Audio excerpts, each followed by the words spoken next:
and welcome back to Digital Dialogues powered by CXO Digital Pulse. We have been talking a lot about the dynamism around cyber threats which are happening across the globe. And it is evident with the statistics also that how cyber attacks for India as a country has increased by more than 40% for the last 6 months. And to delve into further that how enterprises are building strategies to ensure a more secure security posture. Today we have a really special guest with us who's Tasneem Sayed. He is the group head for cyber defense at Mahindra and Mahindra. A warm welcome, Tasneem. Thank you. So, Tasneem, as we are here to discuss about the cyber security posture of organization, I would like to specifically delve around because the volume of attacks are increasing. What strategy is organization having in terms of attack surface management? How are they prioritizing it and how are they integrating it within the overall cyber strategy?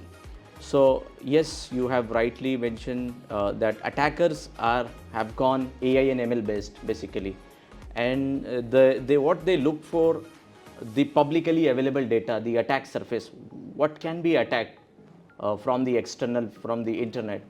So here I would say the attack surface management technology tools becomes very important and plays a very vital and a critical role in identifying the attack surface. Okay, so for managing an attack surface, we should have an asset inventory in place, definitely with the critical assets, prioritizing the critical assets, what all assets are critical for the organization. That is, I would call as a crown jewels. Crown jewels can be your database servers, your public facing applications, your OT infrastructure. These are very critical. So by having visibility of an attack surface, you can remediate those proactively and will not leave any chance for an attacker to attack. So what you will get on attack surface, you will get the vulnerable ports, your vulnerable application details, your outdated operating systems, browser details, your email configuration settings, for example, SPF records, TKIM keys, and your DMARC settings, the application vulnerabilities. All those can be traced in a real time and can be patched. Okay. Another point I would highlight here, the reduction of an attack surface. Okay, so the organization should try to reduce their attack surface by definitely removing if there are any applications which are not required to make it public.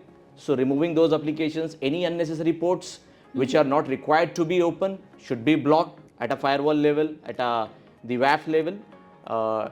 Any assets which is not required to be public can be removed. So those, by doing these hygiene practice, we can reduce the attack surface. Another aspect in attack surface, the organizations can monitor and do a continuous scanning for their publicly available or digital assets, so that they can come to know what all vulnerabilities are available in their applications and can have a practice of remediating those vulnerabilities in a real time. And I would also suggest to the organizations to have a incident response mechanism wherein the attack surface findings can be included, and in fact in a business plan also, so that can be presented to the board and can be highlighted as a maybe in the risk register, in the form of risk register. So that is very important to have an attack surface management. Yeah. Great. And I would say, Tasneem, you brought out really judiciously the points that how organizations can reduce and have the best practices or remedies in place to ensure that those detection and incident response systems are there. And organizations now have a dedicated center, SOCs in place. Yeah. So what's your take on that? That how are they becoming more and more integral part of the infrastructure?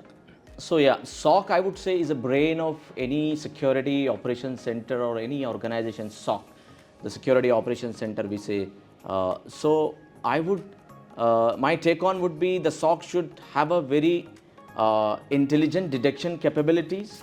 It should have at least a component of SIEM, UEBA, and the SOAR capability, the automation and the orchestration capability. Okay. So SOC should also have the AI and ML based engine, so that, because nowadays the organization should look for a predict and prevent approach, not the reactive approach or a detection.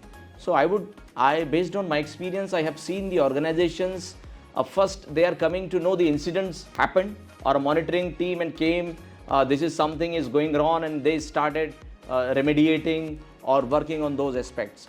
So there should be, the SOC tool should have a capability to predict what is going to happen, which is not happened, based on the trends, patterns, behavior analysis, machine learning capabilities of a tool. That tool should have those capabilities, AI and ML capability. That is what we say. Because attackers are again using AI and ML engines to find out the vulnerabilities and the attack surface, and they are trying to bypass the security controls. That is where attackers are looking. They have installed the bots, the AI and ML engines. They are not, and they're sitting, okay, relaxing, and just and the AI and ML tools are doing their work automatically. Hence, we should also have those capabilities in our detection mechanism or a monitoring tool, which is a SOC, Security Operations Center, or a Security Defense Center, I would say, which should comprise of the security analyst. The organization should have their key people as a security analyst or a security hunter. They should identify and onboard those kind of skills, because again, skill set is very important. You cannot completely rely onto the third party.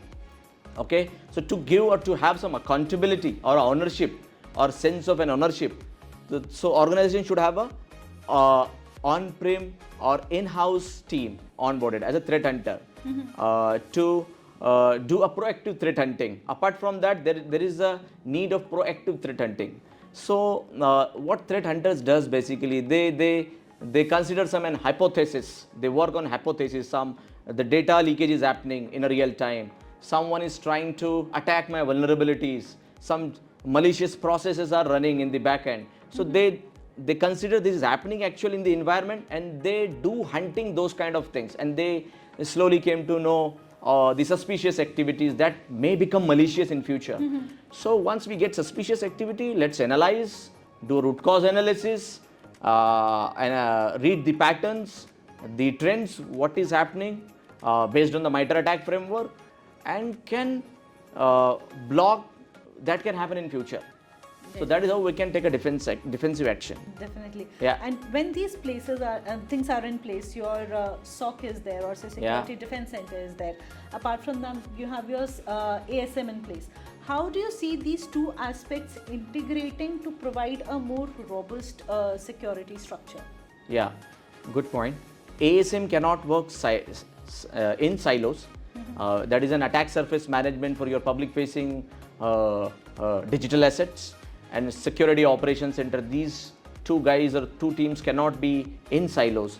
So definitely, what all threat intelligence in attack surface management or their findings, they are coming up. For example, any vulnerability or a 0-day in the attack surface management tool is detecting any finding, it is detecting as an exploitable vulnerability, or any record mismatch in SPF or a DKIM or any vulnerable browser. So those feeds can be ingested into the SOC or a Security Operations Center by an API call or whatever, and those use cases can be created. If there is any malicious activity or a vulnerability is getting exploited, those rules can be written in the SOC. So again, your SOC should have that capability, AI and ML engine capability, so that analyst can easily, by use of GenAI, can see how the query can be written in this context, or how the use case can be created, and then easily can feed those findings into the SOC or a SIM tool, and can have a detection mechanism created. And once it is detected, definitely it should not be reported and take a manual action. Again, you can have a SOAR, you can activate a SOAR or a playbook that can take an automated action. So your SOAR should go back to your ASM tool and can block the the application server, if it is application server, it should be able to quarantine or disconnect from the network. And then your analyst or a security team should approach to the application team for a remediation. So that is the approach I would suggest for the companies, not the reactive. First take an action because you found it is malicious and it can impact the overall reputation of the organization, right? Definitely. So let's block it, quarantine it. Definitely application or something will come up. Then you can have the backup plan in place. Great. Yeah, that And should be the when approach. you are suggesting this approach, is there any step that you observe that enterprises may tend to overlook but is very critical? It is critical. So that is where you need to give the visibility to your security leaders, to your CTO, to your board members. That is where you need to make them aware, especially the chief technology officer, I would say, or the leaders who will take a decision. Or you have to definitely, your plan should be well informed to your higher management. That is your approach would be in case of any critical incident.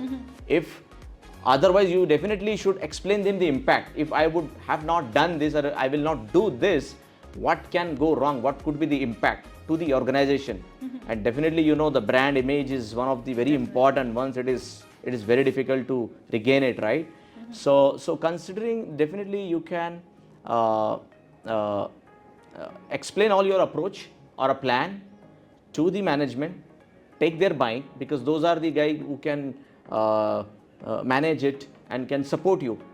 So that is important, definitely.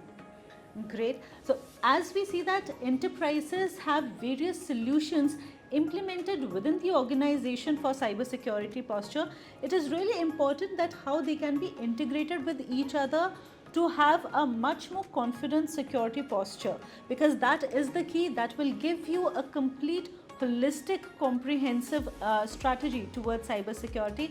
Thank you for being with us today. Look forward to see you again in such interesting delving conversation at our end from CXO Digital Pulse. Thank you so much, Thank Tasneem, you. for being with us.